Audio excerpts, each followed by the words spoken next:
Olá, tudo bem?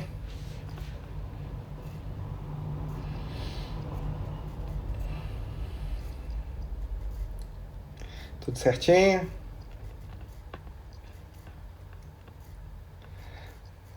Vamos esperar mais um pouquinho nossos colegas chegarem para a gente bater um papo hoje.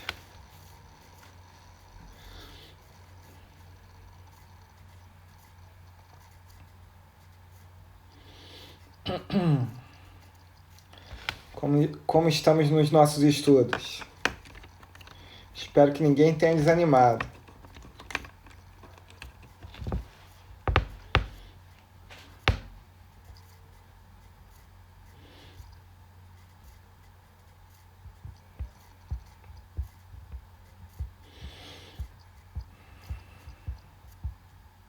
No ritmo, isso aí.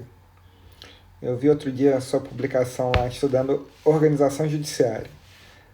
Quem está estudando organização é que está animado, né? Normalmente a última matéria que se pega para estudar, sem desânimo, sempre em frente. Certo? Nossa conversa hoje vai ser rapidinho.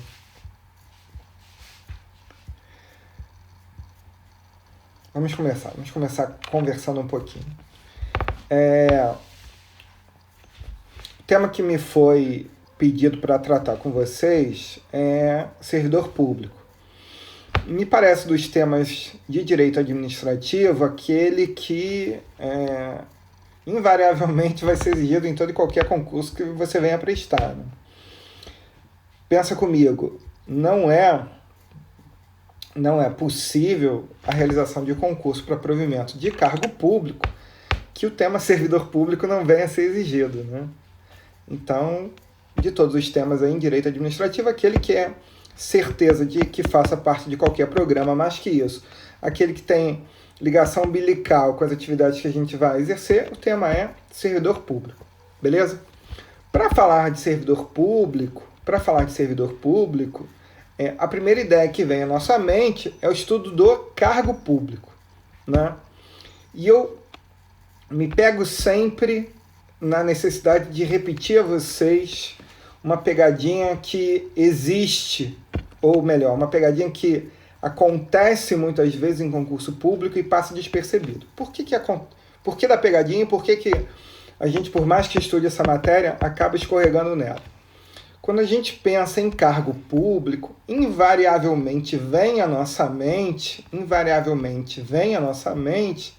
a ideia do cargo público efetivo. Mas vejam, quando eu falo assim, cargo público, eu não estou te dizendo ainda a que espécie de cargo público eu estou me referindo.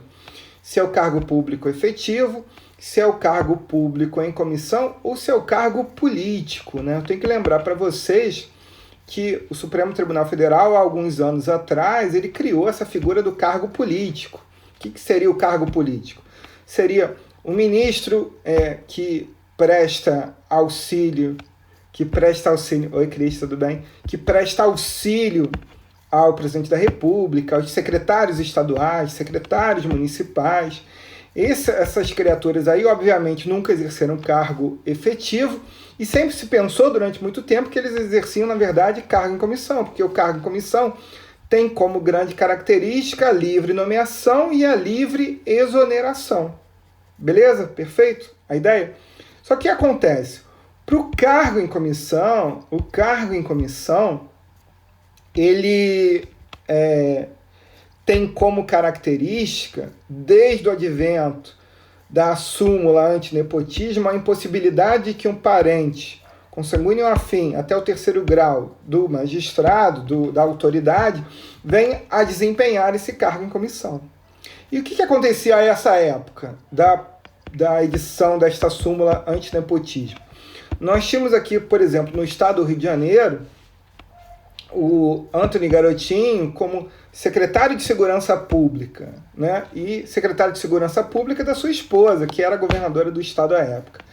No Paraná, o governador Roberto Requião tinha como seu secretário lá de infraestrutura o seu irmão. E isso se multiplicava em outras prefeituras e em outros estados. Vejam, nasce a súmula antinepotismo e nós tínhamos vários secretários estaduais, vários secretários municipais que eram parentes dos dirigentes daqueles municípios, daqueles estados. Num primeiro momento que se levantou, olha, como secretário de Estado, ministro da República, secretário municipal, são cargos em comissão, não podem mais ser exercidos por parentes lá das autoridades que governam os municípios e os estados. Pois bem, daí veio a criação pelo Supremo Tribunal Federal de que, em verdade, essas pessoas não estariam ocupando cargos políticos, não estariam ocupando cargos em comissão, mas sim cargos políticos. E daí se salvaram.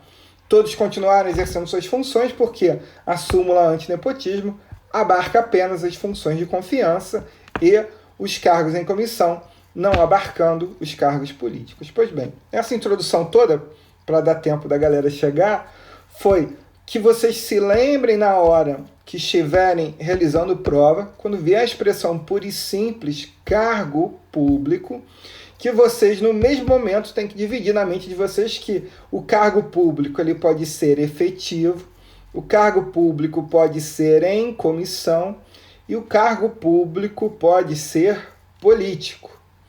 O cargo em comissão tem como característica principal a livre nomeação e a livre exoneração. O cargo efetivo, para que ele seja nomeado, há a necessidade de aprovação prévia em concurso público este de provas ou de provas e títulos. E o cargo político, apesar da livre nomeação e da livre exoneração, ele não está alcançado pela súmula antinepotismo. Beleza? Tranquilo? Não deixem de lembrar disso na hora de realizarem qualquer prova. Pois bem, pensei em conversar hoje com vocês, explorar um pouquinho mais essa ideia do cargo efetivo, né? Que é tema que conhecido por todos nós, mas eu vou tentar buscar aqui apenas as pegadinhas, né? Que a gente gosta de errar em prova, né? Quanto mais a gente conhece um tema, mais cuidado a gente tem que ter com ele na hora da prova do concurso. Por quê? Quanto mais a gente conhece um tema, mais chance da gente não dar conta de que tem uma casca de banana no meio da questão. Maravilha? Beleza. Então vamos lá. Disse para vocês que para que eu falasse em cargo efetivo, para pensar em provimento em cargo efetivo, é necessário que a criatura seja habilitada em concurso público este de provas ou de provas e títulos. E vem a minha pergunta para vocês. Imaginem vocês que a criatura foi aprovada em determinado concurso público. Isso dá a ela garantia para que ela seja nomeada para o cargo? Em outras palavras, a aprovação em concurso público garante a pessoa que ela seja investida no cargo público? De outra maneira, a pergunta: há direito subjetivo daquele que é aprovado em concurso público, direito subjetivo para que seja nomeado em cargo público? Sim ou não? Digam-me. Perfeito. Olha a resposta maravilhosa aqui, Marcelo. Esta criatura só terá direito à nomeação, só terá direito a ser provido no cargo público se for aprovado dentro do número de vagas previstas no edital. Isso é essencial que a gente não perca isso. Não caia nessa casca de banana. Por quê? Como se sabe, a maioria dos concursos públicos considera a criatura, o candidato aprovado, desde que ele acerte, sei lá, metade da prova, 60% da prova. Pensem em qualquer concurso hoje em dia, extremamente disputado, né? E você acerte tão somente metade da prova. De verdade, me digam, você terá direito a alguma coisa? Não, né? Você provavelmente foi aprovado no concurso público, mas em último lugar. Você tem direito a voltar para o RC e estudar mais um pouquinho para o próximo concurso. É essa a sua missão. beleza?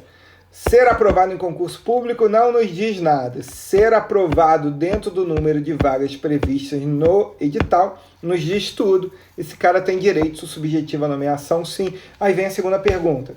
Esse cara que passou dentro do número de vagas previstas no edital, esta criatura pode, ato contínuo, pós-publicação do resultado final do concurso, ele pode exigir a sua nomeação? Imaginem vocês que o resultado final do concurso tivesse sido publicado no dia 1º de agosto, ele, no resultado final, aprovado dentro do número de vagas previstas no edital, ele pode, no dia 2 de agosto, ingressar com ação judicial exigindo a sua nomeação? Sim ou não? E a resposta agora ela é negativa. Não, no dia seguinte, obviamente que ele não pode. Por quê? A administração pública, ela tem todo o prazo de validade do concurso, para que efetue o provimento naquele cargo, para que realize a investidura daquele servidor. Durante toda a validade do concurso, ela pode deixar para o último dia de validade do concurso público para que faça a investidura daquele servidor. E somente a partir daí, somente a partir deste momento, poderá, somente a partir deste momento, poderá o indivíduo ingressar com a ação judicial para que venha exigir da administração pública a sua nomeação, a sua investidura no cargo público. Peço que vocês tenham atenção que fim da validade do concurso público começa a contar tempo no relógio, né? A criatura tem 120 dias contados do fim da validade do concurso público para que ele ingresse com mandado de segurança, né? Se ele perder esse prazo decadencial aí dos 120 dias, obviamente ele não perde o direito, mas ele perde a ação mandamental. E entre a gente aqui, né? Perder a ação mandamental, principalmente em tempos de pandemia, em que os processos invariavelmente acabam demorando um pouco mais. Beira a loucura, né? Beira a loucura. Tranquilo? Show? Mais sobre concurso. Imaginem vocês que eu não tenha sido aprovado dentro do número de vagas. Show. O tema concurso, o tema melhor servidor público, ele sempre tem algum cuidado.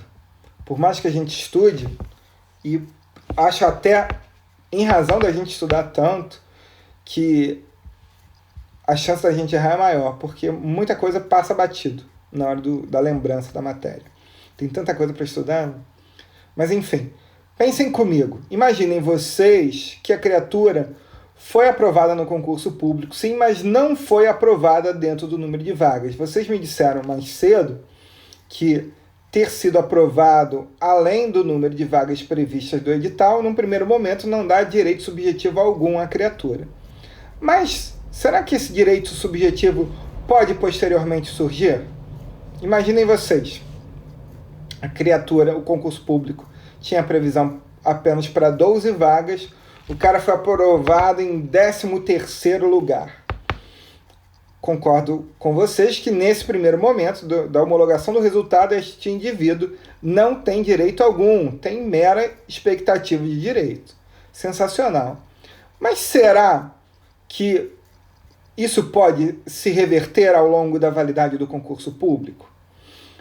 Pode sim, e é o que eu quero chamar a atenção de vocês. Toda vez que, durante o prazo de validade do concurso público, a administração demonstra de forma inequívoca a necessidade de contratação de servidores e não opte por prover aquela situação, por preencher aquela função de outra forma que não seja convocando os aprovados no concurso público, aquele que passou além do número de vagas, para ele poderá vir sim a surgir seu direito subjetivo à nomeação. Mas percebam, nessa situação daquele que passa além do número de vagas, para que venha a surgir o seu direito, deve a administração pública demonstrar de forma inequívoca a necessidade de contratação de servidores. Vou dar um exemplo que talvez fique mais fácil da gente visualizar. O município de Campos dos Goytacazes, há alguns anos atrás, ele realizou concurso público para o provimento de cargos de dentistas. Show de bola? 10 vagas, foram aprovadas 50 pessoas, beleza. E o município convocou, surpreendentemente, os 10 primeiros colocados. Bonitinho. Fez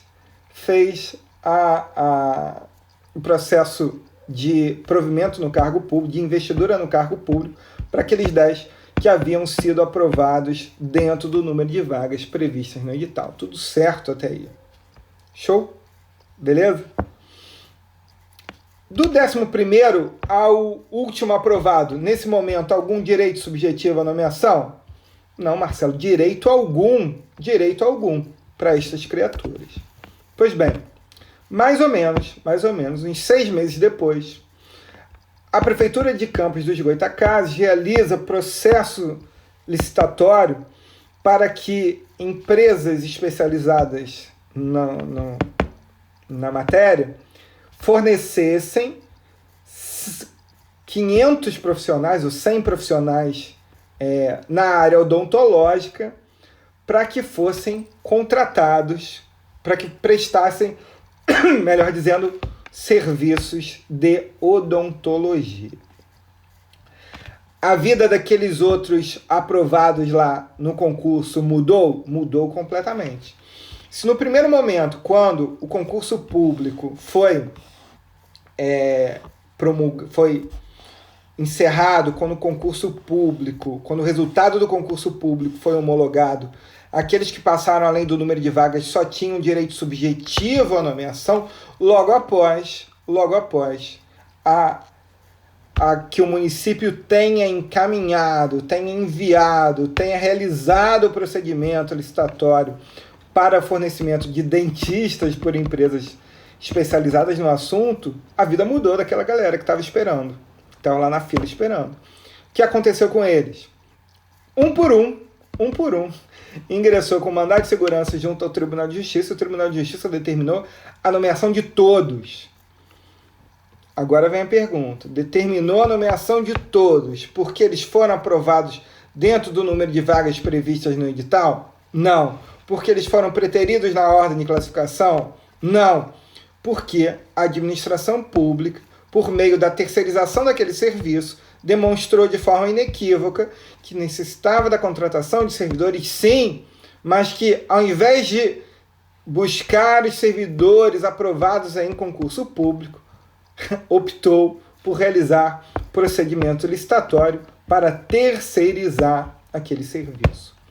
Aparece às vezes na prova a pegadinha por meio da terceirização, às vezes aparece na prova a transformação de cargos técnicos em cargos de assessoramento, para driblar também a regra do concurso público. Vocês vão lembrar, né, que o cargo efetivo ele existe para que sejam executadas tarefas técnicas, enquanto que o cargo em comissão, assim como a função de confiança, tem por missão exercer atividades de direção, chefia e assessoramento. Hoje a gente encontra muitos municípios criando cargos em comissão para que exerçam atividades técnicas.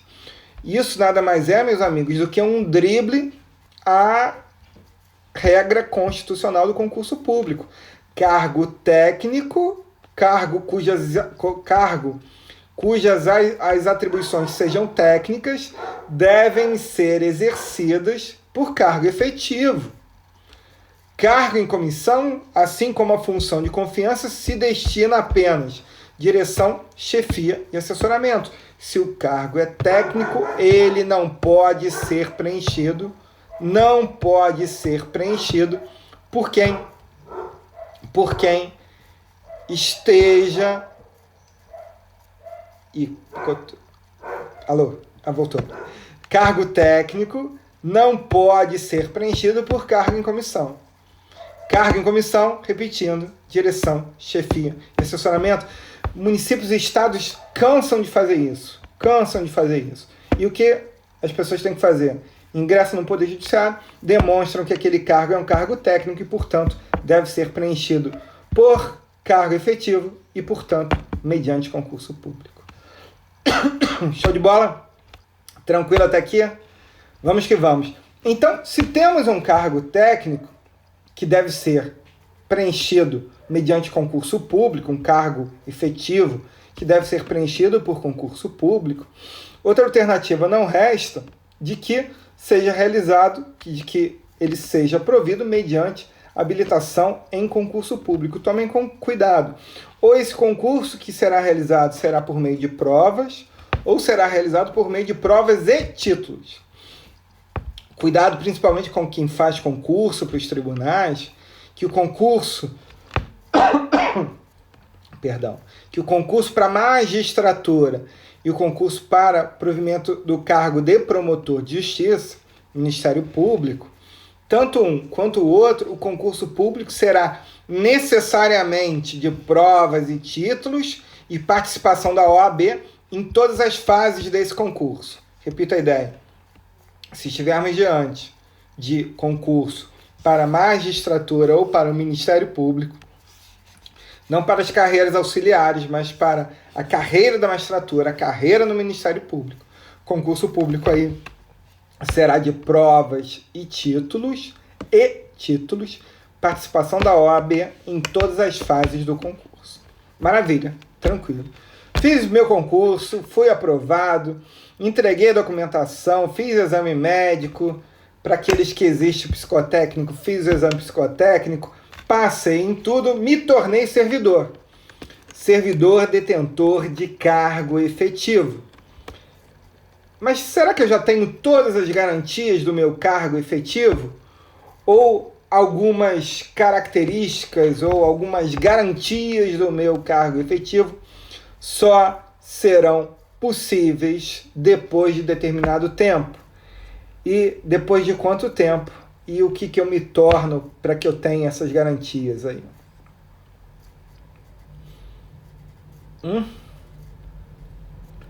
Um de cada vez.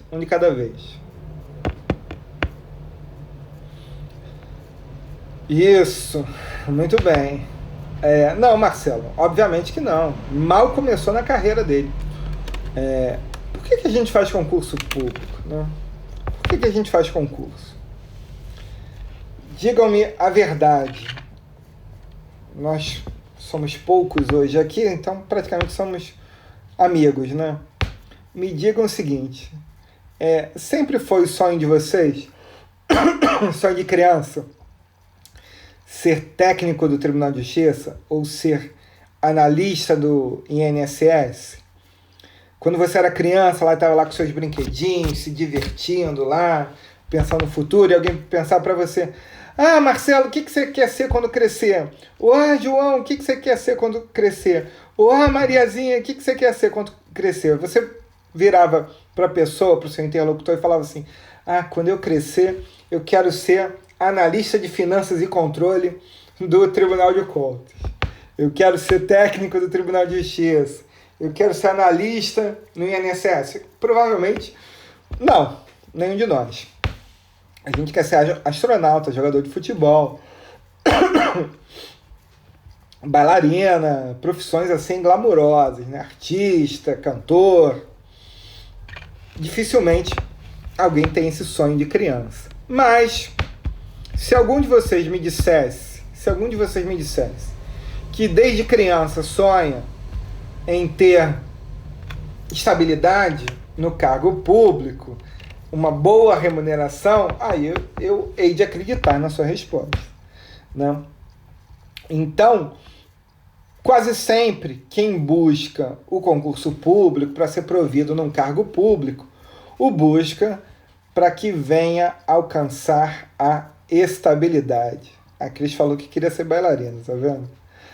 Mas, então, vocês que estão aqui comigo hoje certamente buscam um cargo público para que sejam bem remunerados e que tenham estabilidade. Maravilha!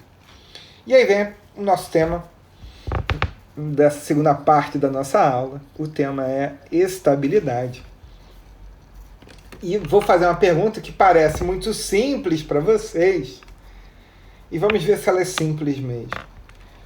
O que a criatura precisa para ganhar estabilidade no cargo? Segunda pergunta. A estabilidade, de acordo com a Constituição, ela só é conferida para aqueles que realizaram concurso público? Ou alguém que possa ingressar ou ter ingressado no serviço público sem estabilidade, esta criatura, sem estabilidade, sem realização de concurso público, essa criatura pode vir a alcançar ou pode ter alcançado estabilidade? Entenderam? São duas perguntas. Primeiro, o que a criatura precisa para ganhar estabilidade? E segundo, se é possível que alguém venha a alcançar ou tenha alcançado estabilidade sem que tenha prestado concurso público. O que vocês me dizem? Presteza, assiduidade, eficiência. Desembargador do 5º Constitucional tem vitaliciedade. A partir da posse, não fez concurso. Maravilha. No Supremo também, pensa o seguinte.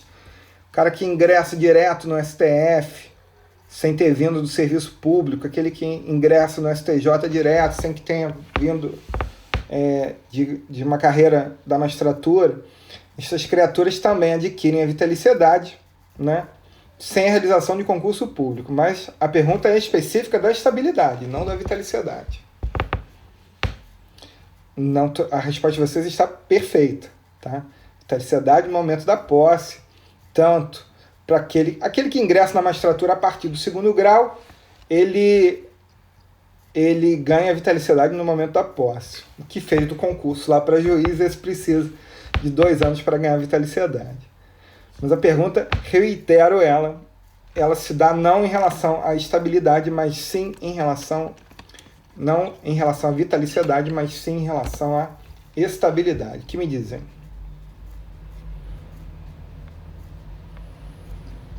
Não me dizem.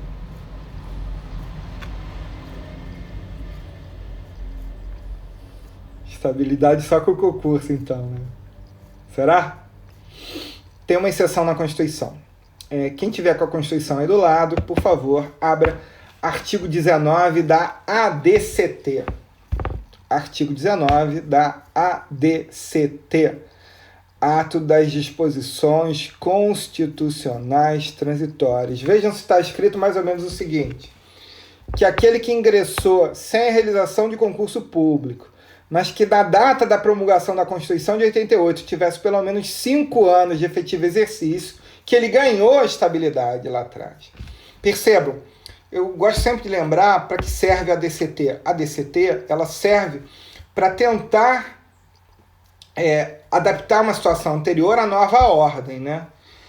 A Constituição de 88 nasce 5 de outubro de 1988. Vou contar até uma particularidade. Ela nasceu, se não me engano, 15h45, 15h30.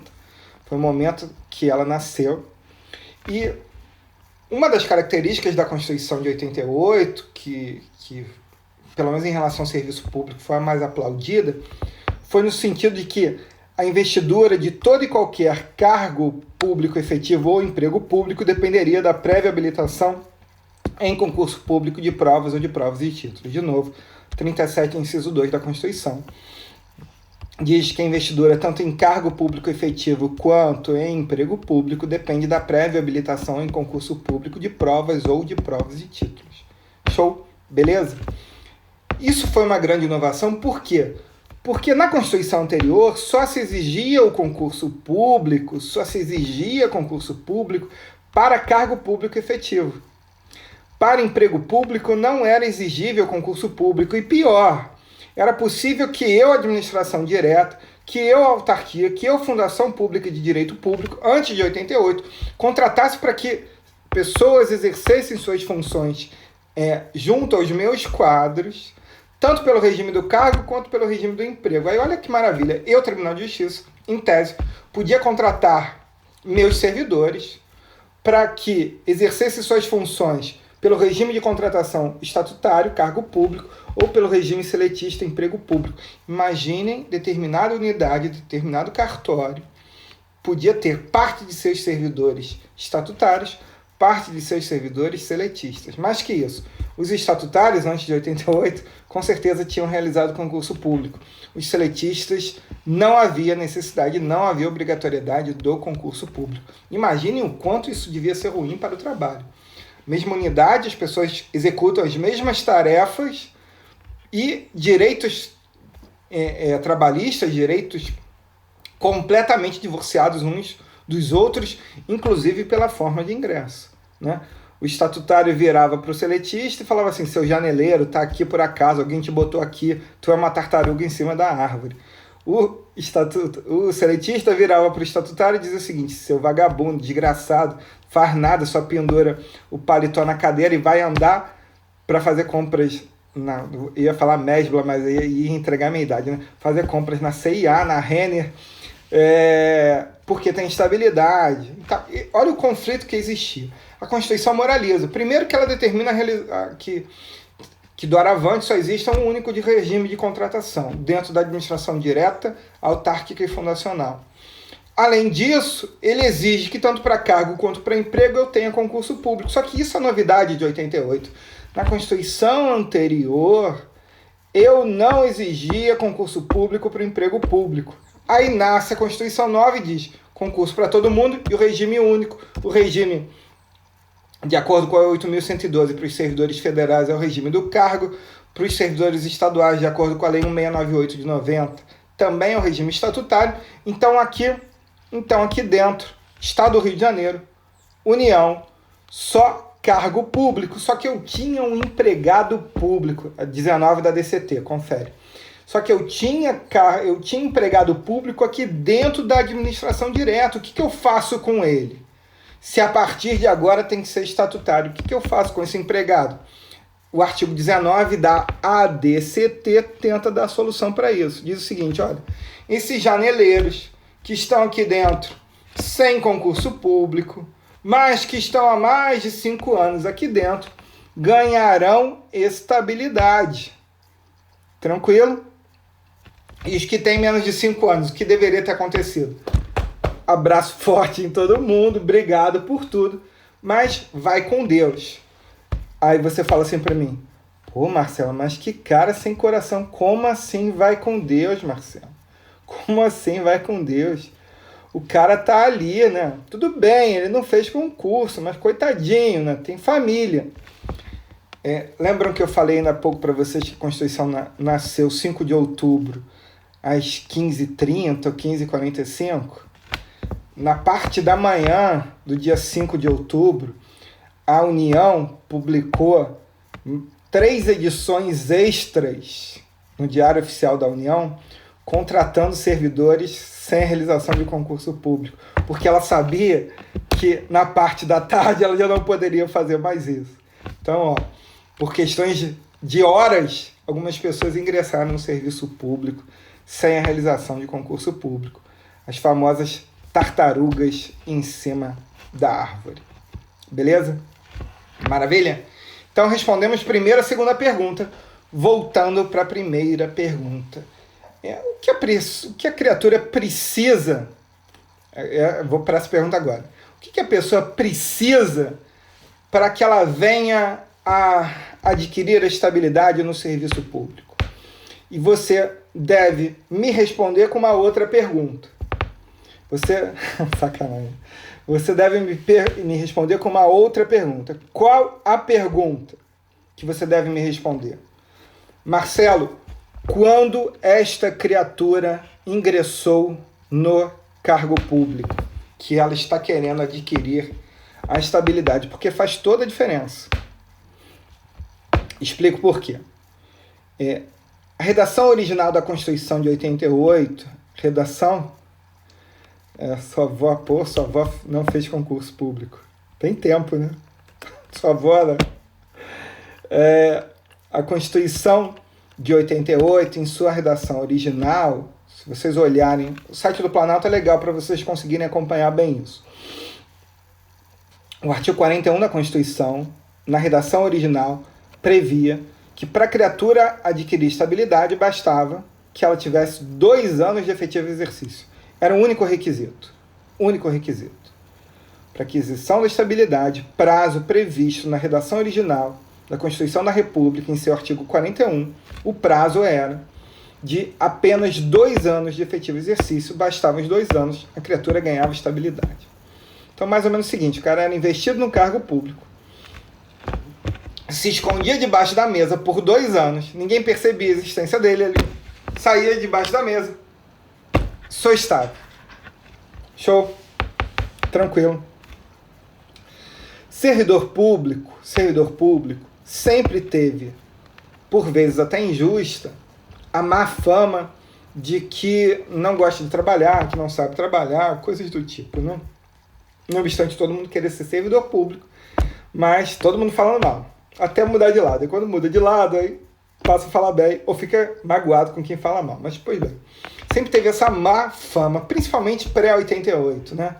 Tanto que a expressão que se adotava até então não era nem servidor público, era de funcionário público. E aí dá toda a conotação daquela criatura que estava lá como um mero empregado, como um mero funcionário. A mudança da expressão funcionário público para servidor público vem exatamente para demonstrar para aquela criatura e para a sociedade que ele estava ali não como um mero empregado do Estado, um mero funcionário do Estado, e sim como aquele que exercia uma função para servir à sociedade, servir ao público. Beleza, tranquilo, show. Mas só a mudança da expressão funcionário público para servidor com a Constituição de 88 não foi o suficiente para que a má fama dos indivíduos que executam suas atividades no serviço público melhorasse. Em 1998, a administração pública ela sofre uma mudança radical, né? Governo Fernando Henrique, nós tínhamos o ministro Bresser Pereira, que era o ministro responsável pela reforma do Estado, e ele fez toda uma reengenharia do Estado brasileiro, notadamente em relação ao serviço público. Tanto assim que, como vocês já estudaram lá nos princípios que norteiam, que regem a administração pública, o princípio da eficiência, ele foi alçado à esfera constitucional. O artigo 37 caput da Constituição previa como princípios inerentes à administração pública somente legalidade, impessoalidade, moralidade e publicidade. A eficiência, ela vem como princípio constitucional, sempre foi um princípio da administração pública, mas ela ganha estatura constitucional com o advento da emenda constitucional 19. E dentro desse princípio da eficiência, foi inserido na Constituição da República como condição para a aquisição da estabilidade a avaliação especial de desempenho. Como condição para a aquisição da estabilidade, é necessário também que o servidor seja aprovado na avaliação especial de desempenho. Tranquilo? Além disso, o prazo para aquisição de estabilidade passou de 2 para 3 anos. Então vejam, com o advento da emenda 19 de 98, a emenda 19 ela é de junho de 1998, com o advento da emenda 19, o prazo até então de 2 anos passa para 3 anos. E além dos 3 anos, foi inserida como condição para aquisição da estabilidade, a avaliação especial de desempenho. Volta lá para a minha pergunta. Então, a criatura que entrou no serviço público, sei lá, em 1990, ela ganhou a estabilidade em 1992. Bastavam os 2 anos à época. Aquele que ingressou no serviço público em 1999 ganhou estabilidade depois de 3 anos, 2002, mas teria ele que ter sido aprovado também na avaliação especial de desempenho. Maravilha? Tranquilo até aqui? Estamos bem? Então vou contar um caso para vocês e vocês me digam o que aconteceu com esta criatura. Eu, Marcelo,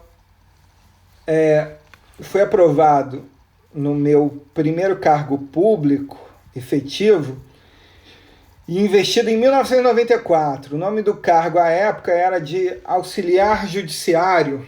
Auxiliar judiciário. Esse cargo hoje não existe, ele foi transformado no técnico judiciário. Era um cargo de nível médio.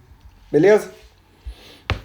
20 aninhos, feliz da vida, no segundo ano da faculdade, aprovado no concurso para auxiliar judiciário, atual técnico judiciário. Feliz da vida. 1994, maio de 94, maio de 96, ganhei estabilidade. Show? Maio de 96, ganhei estabilidade. Dezembro de 90... Não, foi julho... Não, foi dezembro. Dezembro de 96, colei grau, fechei minha faculdade. E em julho, em julho de 97, eu fui aprovado no concurso de técnico judiciário juramentado, outro cargo que não existe mais. Esse cargo foi transformado em analista judiciário, é o cargo que exige nível superior também no Tribunal de Justiça do Rio de Janeiro. Sabe a minha idade, né? 1997, julho de 97, aprovado então nesse cargo de técnico judiciário juramentado, atual analista judiciário, cargo de nível superior. Show? Belezinha? Então, minha primeira pergunta para você, entre a gente aqui, vou falar baixinho. Gostava muito mais do nome antigo do meu cargo. Olha como ele era pomposo, né? Técnico judiciário juramentado. Né? Hoje não, analista judiciário. Pá, sem graça. Mas olha o nome. Técnico judiciário juramentado. Né? Fé pública. Eu lembro que eu falava para minha namorada na época: meu amor, eu não minto para você, eu tenho fé pública, o que eu falo é verdade. Mas enfim. Minha primeira pergunta vem. Eu, Marcelo, era um cargo de nível médio no Tribunal de Justiça. Sem haver descontinuidade no serviço público, fui aprovado num cargo de nível superior também no Tribunal de Justiça. Minha primeira pergunta, não mudei nem a instituição para que eu trabalhasse, só mudei o cargo de um nível médio para nível superior. Pergunto a vocês, houve a necessidade que eu prestasse novo estágio probatório? Ou como eu já tinha adquirido a estabilidade em 96, eu podia permanecer com a estabilidade? Novo estágio probatório ou carreguei a estabilidade para o meu novo cargo? O que vocês acham?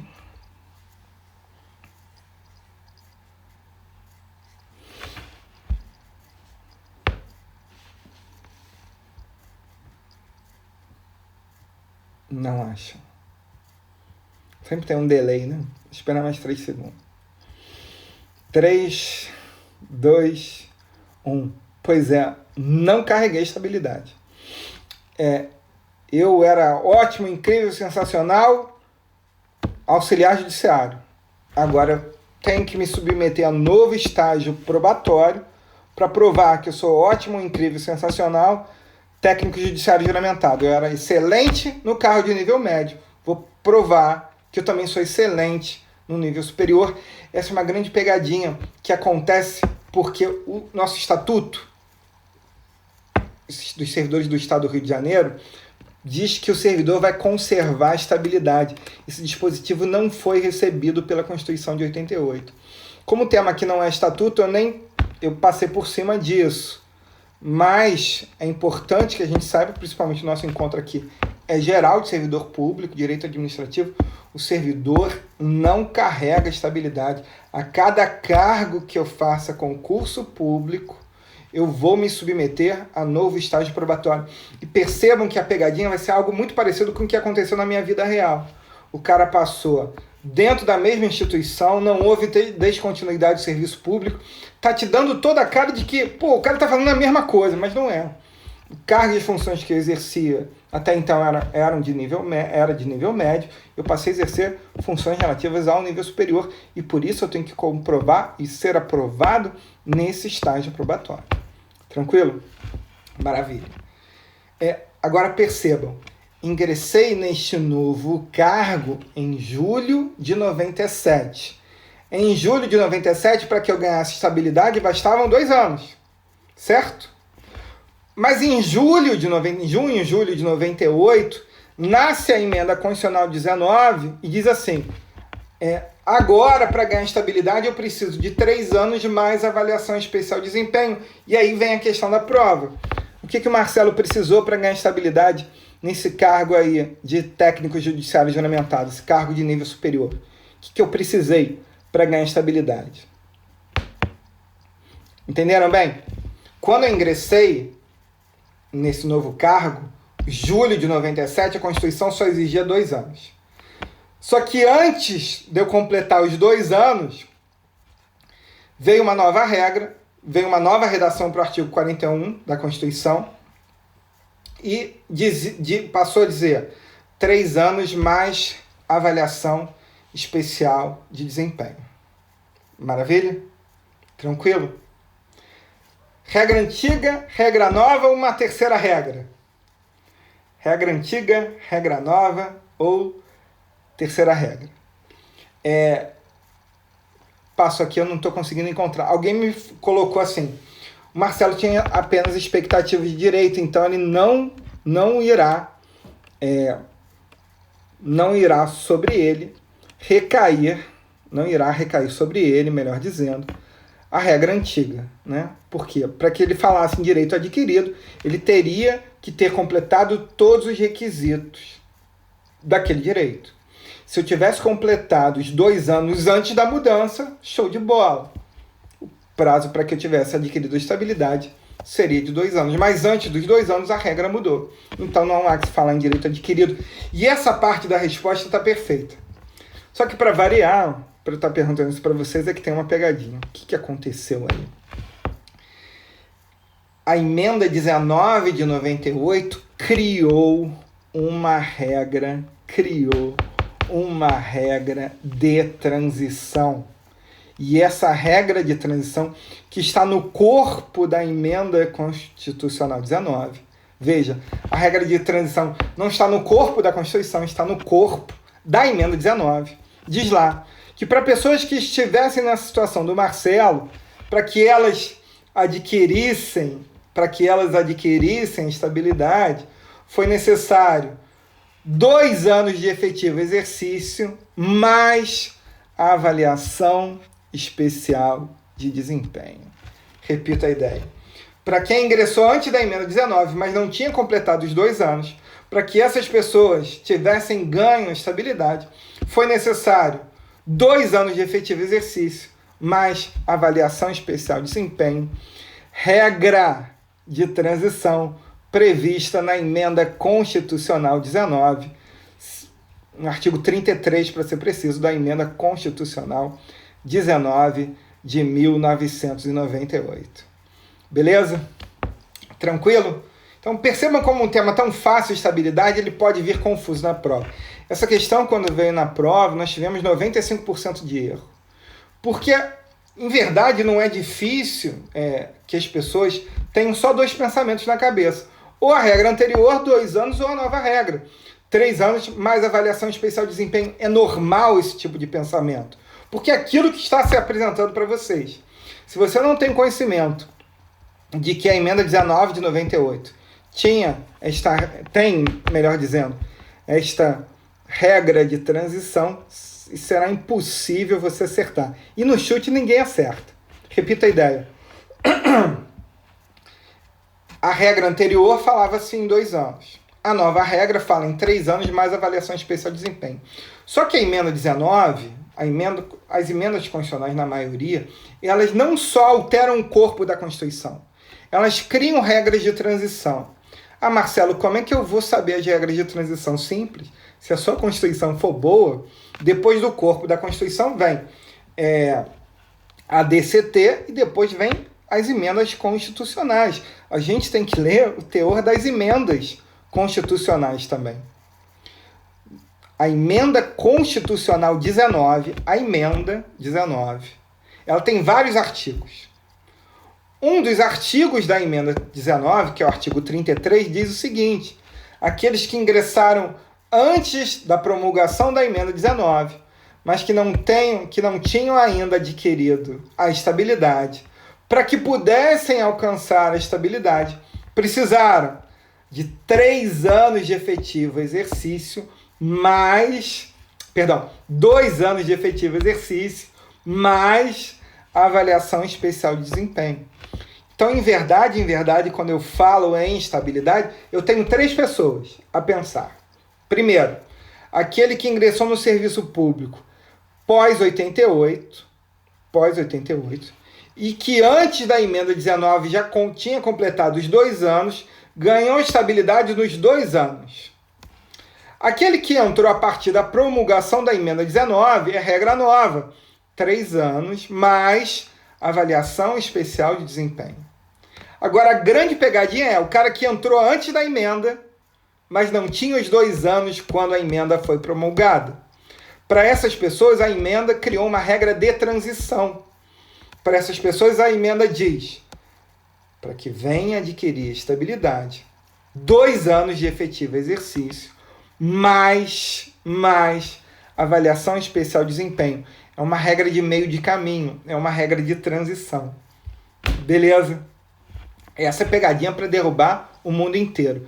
Marcelo, então eu tenho que pegar a emenda 19 e ler a emenda 19 toda? Sim. Emenda 19, emenda 20, emenda 41, emenda 47. Para o nosso tipo de concurso aqui, são emendas que eu não posso me dar ao luxo de estudar somente o que ela alterou no corpo da Constituição, mas principalmente as regras de transição. Porque as grandes questões, as questões que diferenciam o conhecimento do candidato, estão no corpo da emenda 19, estão no corpo da emenda 19, da emenda 20, da emenda 41, da emenda 47. Isso tão somente em relação ao assunto de hoje. Belezinha? Tranquilo? Só para fechar a nossa conversa de hoje. Vamos imaginar que a pessoa ingressou pós-emenda 19 de 98, que ela tem os 3 anos de efetivo exercício. E até hoje ela não foi avaliada. Até hoje ela não foi submetida à avaliação especial de desempenho. E aí, ela é estável ou não estável? Repito a ideia. Ingressou pós-emenda 19 de 98, mas até hoje a administração pública não realizou a avaliação especial de desempenho. Ela ganhou estabilidade ou não ganhou estabilidade? Apesar de vozes em sentido contrário, a esmagadora doutrina e jurisprudência no sentido de que o servidor ganhou estabilidade sim. Por quê? Porque ele não pode ser prejudicado pela inércia da administração pública. Se a administração pública não quis avaliar, não pode o servidor ficar privado desse direito. Até porque, na medida em que vocês começam a estudar os estatutos, vocês percebem que vários direitos só são conferidos aos servidores estáveis. E aí ia ficar muito fácil para a administração negar direito, bastando que ela não avaliasse o servidor. O servidor está pronto ali para ser avaliado. Se não é avaliado no tempo correto, não poderá ser prejudicado por essa inércia da administração pública. Certo? Belezinha? Tranquilos? Então, crianças, eu vou ficando por aqui. Aproveitem o resto dos nossos encontros com os colegas aqui. Hoje a nossa tarde é a tarde de Direito Administrativo. Espero que tenham bom proveito e continuem firmes nos estudos. Não é momento de desânimo. Ao contrário, é o momento da gente turbinar os nossos estudos e começarmos a nos diferenciar em relação aos demais candidatos. Certo? Tranquilinho? Beijo no coração de todo mundo. Fiquem bem. Um abraço.